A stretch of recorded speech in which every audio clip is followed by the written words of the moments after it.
ہمارے یہاں لوگوں میں ایک اور مسئلہ بڑا عام ہے اور بڑھتا جا رہا ہے دنیا میں، وہ ہے پروکاسٹینیشن۔ لوگ اپنے کاموں کو بہت زیادہ ڈیلے کرتے ہیں اور وقت پر نہیں کرتے، اور جب ڈیڈ لائن قریب آتی ہے کسی بھی کام کی تب وہ اپنے کام کو سر انجام دیتے ہیں۔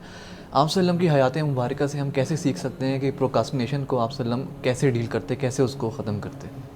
رسول اللہ صلی اللہ علیہ وسلم کی ساری سیرت کو آپ پڑھ لیں، اس کا مطالعہ کر لیں۔ آپ علیہ الصلوۃ والتسلیم کا جو مزاج تھا وہ یہی تھا کہ جو کام ہے اس کو اپنے وقت پر، جیسے میں نے پہلے بھی یہ گزارش کی کہ بحیثیت نبی اور رسول کے، یعنی جو ایک طرز زندگی ہے، طرز اخلاق ہے، چونکہ آپ اسوہ حسنہ ہیں تو آپ کے زندگی میں، آپ کے معاملات میں، آپ کے کاموں میں، مصروفیات میں ہم یہ چیز دیکھتے ہیں کہ ایگزیکٹ جو کام کا وقت ہے یا جو کام کا موقع ہے، آپ نے وہ کام اسی موقع پر ہی کیا۔ یعنی مثال کے طور پر آپ نے یہ فرمایا کہ فرصت اور صحت، لوگ اکثر طور پر اس کو اہمیت نہیں دیتے۔ بالکل، یعنی آپ کے پاس وقت ہے تو آپ اپنا بوجھ بڑھاتے چلے جا رہے ہیں، جب کام کو لٹکائیں گے تو واضح بات ہے کہ آپ کے پاس ٹائم کم ہو جائے گا اور ممکن ہے کام زیادہ ہو جائے، تو لہٰذا یہ اچھا۔ پھر صحت ہے، صحت میں لوگ عیاشی میں، حالانکہ وہ وقت محنت کا ہوتا ہے، کوشش کا ہوتا ہے، اسٹرگل کا ہوتا ہے، اس کو وہ بیٹھ کر تفریح میں اور مزے میں گزار دیں گے، تو لہٰذا پھر اگر بیماری آ جاتی ہے تو پھر یاد کرتے ہیں کہ یار وہ صحت ہوتی تو ہم کچھ کرتے، تو بھائی جب صحت تھی تو اس وقت کرتے آپ کام۔ تو رسول اللہ صلی اللہ علیہ وسلم کے ارشادات، آپ